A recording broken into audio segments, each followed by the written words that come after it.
Right, here we go. What we're looking at now is remainder theorem. That's where we need to get to. We have done all the long division and synthetic method that we can do, and now we need to kind of just have an idea of how this process works, what does it mean, how are questions framed, and get an idea of how to answer questions, right?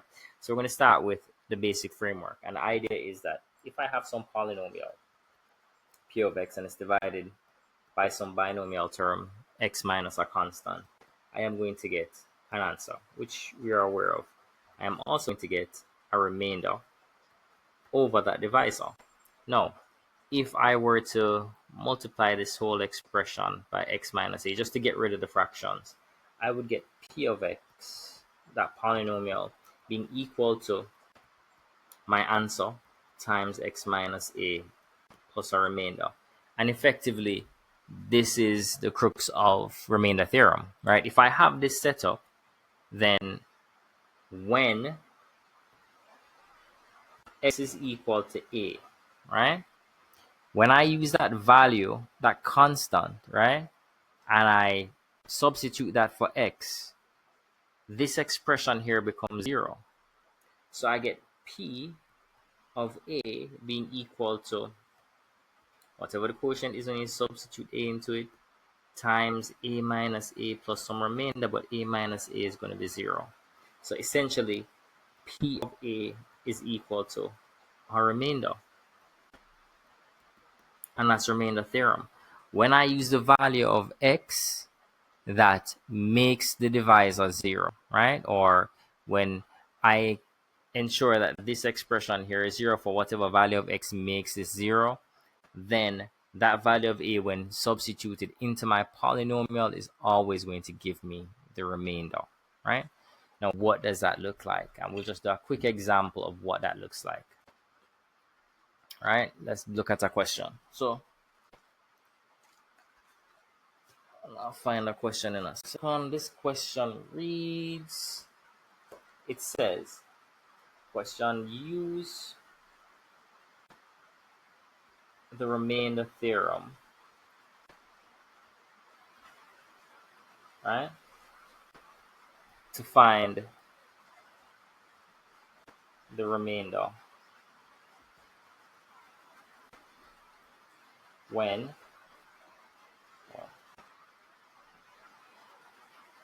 x cubed, wow, that x cubed is horrible. All right, yeah, we can't buy that x cube. I'll forget rid of it. Yep, has to go. X cube goes. All right, let's get back to it. When x cubed minus 2x squared plus x plus 6 is divided by x plus 1.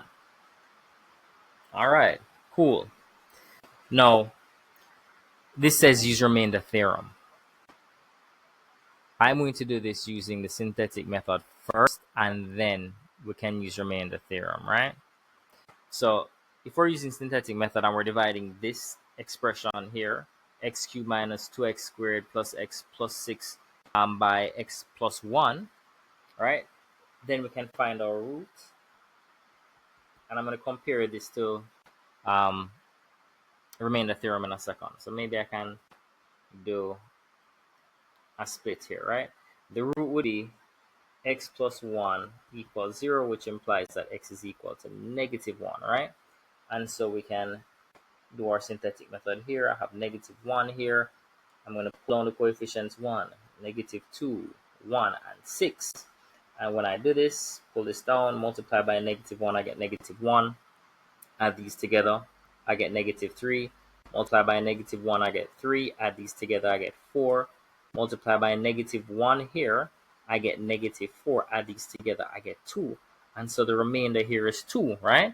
That's using the synthetic method.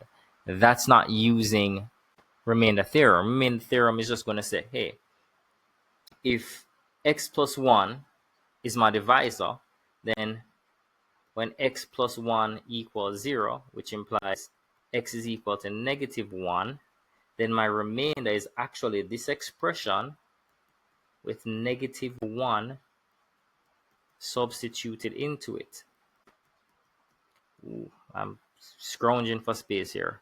All right, so let me clear that so I have space to write this so you can see. This is what happens when you split the screen.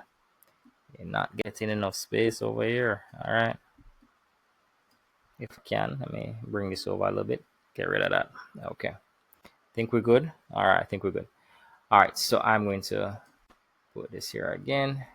And we're going to say the remainder is going to be -1 cubed times -2 times -1 squared. I'm putting -1 into this expression, plus -1 plus 6.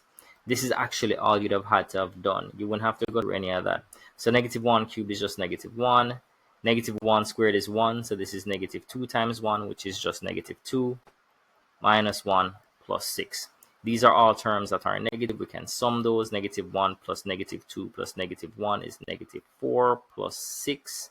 And that's going to give us the same 2. So in this type of question, you would not be expected to use the synthetic method. You would be expected to understand that the 0 for this divisor, x plus 1 equals 0, x is equal to -1, that 0, when substituted into this polynomial expression or term, is going to give you your remainder. All right, let's try one more, because that's literally all remainder theorem is. And there are going to be people that mention factor theorem, but factor theorem is remainder theorem, except the remainder is 0.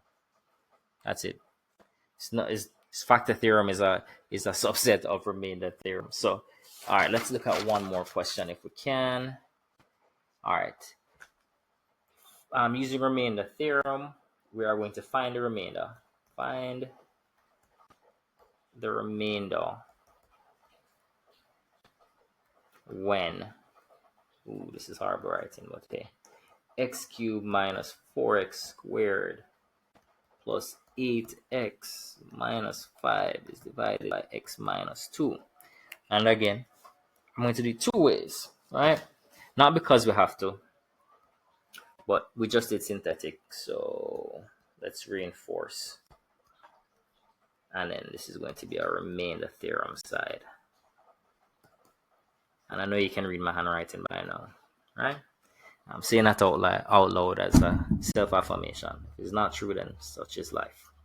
All right, so synthetic method, right? What's our 0? Well, our 0 is going to be the same for both, right? Because x minus 2 equals 0 implies that x is equal to 2. That's our 0 or our root, right? And it's going to be the same thing over here.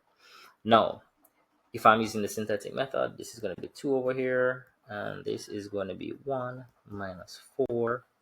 Am I missing anything? 8 and a -5.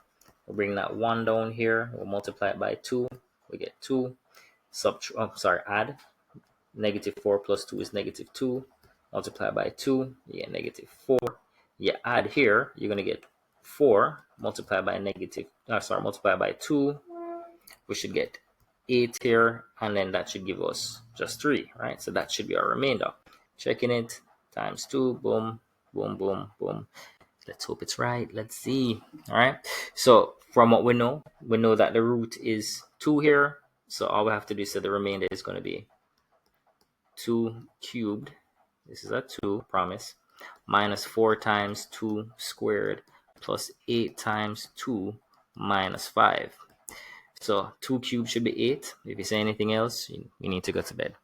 -4 times 4 should be 16. We'll have, again, a 16 there because it's 8 times 2 minus a 5. These two, -16 plus 16 is 0. So we just get 8 minus 5, and our remainder is 3. Now, would you be expected to do the synthetic method over here? None of this stuff needs to be done. We just need to do remainder theorem. And by right, that should be the last time that going through our question, I will need to have that affirmation using the synthetic method. But you should be comfortable now with remainder theorem. And I'm going to ask you to kind of look this over, because in our next video, we'll just be in some more examples. Again, once you're comfortable with the concept, it's all about practice with math. All right, that's it, gentle people. Don't forget to like and subscribe.